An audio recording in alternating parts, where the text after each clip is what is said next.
Video नहीं upload करी, कई दिन हो गए। पर क्या बताऊं कि ज़िंदगी ने मेरे सामने एक ऐसा बड़ा बॉम्ब ब्लास्ट किया है। ये वीडियो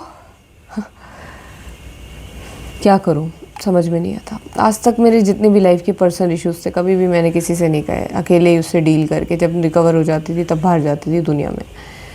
लेकिन अब यार, जब तक ये इशू रहेगा, साड़ी भी ठीक नहीं है, वो भी करनी पड़ेगी। बहुत रियल हूँ यार मैं, मुझसे दिखावा बनावट नहीं होती, और अभी भी मैं रियली बन के आ रही हूँ। अगली ये वीडियो मैं सच्चाई दिखाने के लिए बना रही हूँ, क्योंकि पता नहीं कितने लोगों को ज़िंदगी ने इसी गड्ढे में डाला है। इस बॉम्ब का सामना पता नहीं कितने लोग कर रहे हैं। शायद उन्हें भी थोड़ा दिलासा मिले कि वो अकेले नहीं है, और बहुत बड़ा दिलासा होता है कि अकेले नहीं है कोई तकलीफ़ में। मेरे भाई कुछ दिनों से चक्कर आ रहे थे, एंड जब स्कैन कराया तो बहुत, आपको तो पता है डॉक्टर्स कैसे होते हैं, तो बहुत डराने वाली चीज़ निकली है। छोटी सी कुछ, I don't know, tumour type, I don't know, I don't want to name it, I don't know, even remember the name, something which can become bigger with time। अचानक से पता नहीं कहाँ से आई है, क्या है। और ये खबर जो है ना, कल शाम को अचानक से आई। हमने तो नॉर्मल स्कैन कराया तो उसे चक्कर आ रहे थे, तो बट ये खबर आते ही 180 डिग्री घूम गई माहौल घर का। इतना मेंटल स्ट्रेस और इमोशनल स्ट्रेस जो एक अगले टेस्ट तक, अगले एग्ज़ामिनेशन तक हमने झेला, वो ऐसा लगा कि हम नरक में हैं। मेंटल इमोशनल नरक झेला है मैंने। और मेरे लिए नरक है कि मेरी माँ जब परेशान होती है,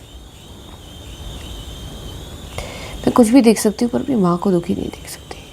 माँ से दुख होता है मुझको। कई साल पहले की अगर मैं होती तो इस बारे में बात भी नहीं कर पाती, क्योंकि इतनी दुखी होती कि मतलब डूबी होती गम में। लेकिन आज मेरे अंदर इतनी हिम्मत है कि मैं डिटैच होकर इस चीज़ को देख सकूं। डिटैचमेंट की ताकत है मेरे पास। घर में बहुत स्ट्रेस का माहौल है।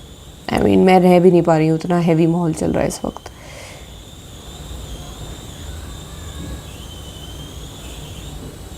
और सबका स्ट्रेस से डील करने का, तकलीफ़ों से डील करने का अलग अलग तरीके होते हैं।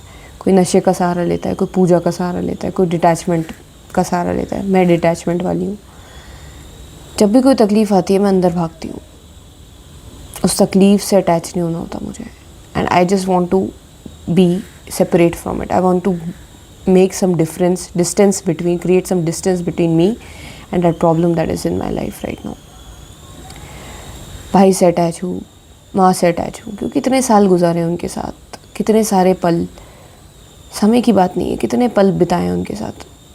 चिपक जाता है दिल। अब उनके थ्रू मुझे तकलीफ़ें मिल रही हैं, भाई के थ्रू। मेरी माँ परेशान हो रही है, और माँ परेशान हो रही है तो मैं परेशान हो रही हूँ। दिल परेशान हो रहा है मेरा, मैं नहीं, दिल को देख पा रही हूँ मैं कि कैसे घबराहट पैदा हो रही है। सिर्फ एक ही थॉट डरा देता है कि हम किसी को खो देंगे। किसी को खोने का थॉट हिला देता है हमें। लाइफ हमारे प्लान के हिसाब से नहीं चलती।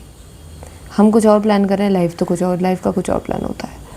और सच बताऊं आपको, इस तकलीफ़ भरी हालत में भी मैं पता नहीं कैसे इतना भरोसा कर सकती हूँ उस ब्रह्मांड पर, क्योंकि कहीं ना कहीं मैं उसे जानती हूँ कि जब जब उसने मुझे तकलीफ़ें दी हैं, हमेशा मजबूती बनाया है। किसी वजह से दिए, कुछ सिखाने के लिए दिए।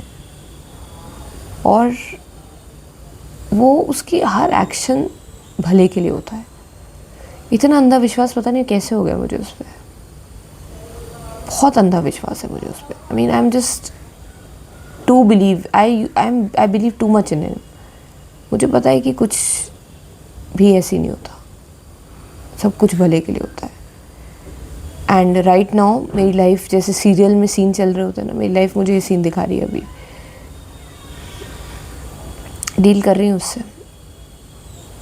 आपको भी बताऊंगी क्या है, कैसे है। लेकिन फ़िलहाल लाइफ ने ऐसा इंटेंस सीन ला के रखा हुआ है मेरी आंखों के आगे, and right now I am just dealing with it. पर वही मेरा फंडा रहा है हमेशा से, चीज़ों को देखते हुए चलना, चीज़ों में डूबना नहीं। लेकिन कभी कभी जो डूब जाते हैं लोग, उनकी तकलीफ़ें असर डाल देती हैं, क्योंकि आप उन इंसान से अटैच हो रहा है। माँ तो अपने बच्चों से, बच्चा अपने माँ से बहुत अटैच होता है। Wish me luck. ऐसे लोग जो मेरी तरह ही चीज़ें डील कर रहे हैं, उनसे मैं कहना चाहूँगी कि you are not alone, nobody is. हर सोल को जाने किस किस चैलेंजेस से गुजारा जाता है ताकि वो तगड़ा बने। This is one of them. Still I believe in the universe, blind faith in him.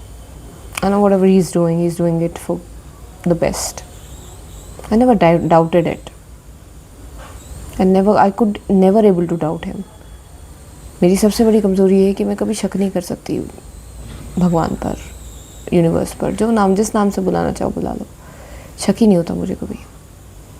चाहे कुछ भी छीन ले वो मुझसे, तब भी मैं उसी की साइड रहूँगी कि जो करा ठीक करा। I am with you in this. मिलते हैं नेक्स्ट वीडियो में। होपफुली शायद कुछ सिचुएशन इम्प्रूव हो।